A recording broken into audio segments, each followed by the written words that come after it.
L'objectif de la journée, cette journée nationale du sommeil, c'est aussi de sensibiliser les gens, personnels civils et militaires, de l'importance du sommeil et de leur apporter, si possible, des recommandations générales ou spécifiques à leurs problématiques. On passe un tiers de notre vie à dormir. Pourquoi? Tout simplement pour récupérer, et récupérer de manière physique, de manière mentale, de manière cellulaire. Donc le sommeil est important. Et plus particulièrement nos militaires qui réalisent des missions de nuit avec des contraintes assez difficiles. Et la seule façon de récupérer, c'est pendant le sommeil.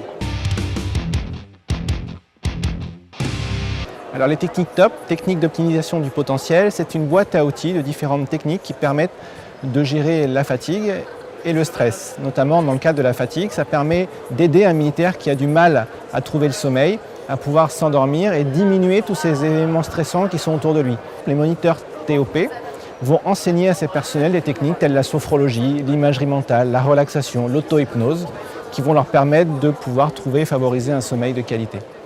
Je vous invite dans un premier temps à porter votre attention sur votre respiration. Plusieurs outils sont effectivement utiles. La relaxation en général bénéfique pour la qualité du sommeil. Et quand on va plus précisément dans la sieste optimisée, donc on a utilisé deux techniques. Pour une, c'est la technique de relâchement musculaire, donc relaxation musculaire directe. Et pour la seconde, une relaxation paradoxale.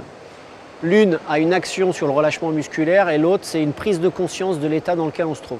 Une sensation de relaxation, enfin de détente, de bien-être. J'ai senti que mes muscles se relâchaient. Et puis je me détendais au fur et à mesure. C'est vrai que c'est une très bonne expérience. On utilise par exemple la sieste, des siestes courtes de durée de 20 à 30 minutes qui permettent d'éviter d'avoir une somnolence au réveil. On utilise l'activité physique. Le fait de pratiquer une activité physique régulière favorise le sommeil, favorise le rythme circadien. On a des rythmes plus réguliers, un sommeil de meilleure qualité. On utilise également l'extension de sommeil, le fait de dormir longtemps en lit. On utilise l'utilisation de la lumière pour pouvoir favoriser les rythmes circadiens. L'Institut national du sommeil et de la vigilance a développé un certain nombre de recommandations pour améliorer la qualité du sommeil et éviter tous ces troubles du sommeil qui sont liés à l'autre. Au conjoint ronfleur, on peut l'orienter vers une consultation spécialisée pour diminuer le ronflement. À des précautions à prendre lorsque l'on a un conjoint qui rentre tard la nuit, essayer de rentrer sans perturber l'autre, ne pas utiliser la lumière le soir, ne pas dormir avec ses enfants ou alors s'endormir avec eux mais ensuite les recoucher dans leur lit, ne pas dormir avec les animaux de compagnie. Il faut vraiment se mettre dans des bonnes conditions de sommeil pour pouvoir récupérer au maximum, pour éviter la fatigue au quotidien. Et ça, ce sont des recommandations pour le grand public, mais également pour le militaire qui doit avoir un sommeil de qualité.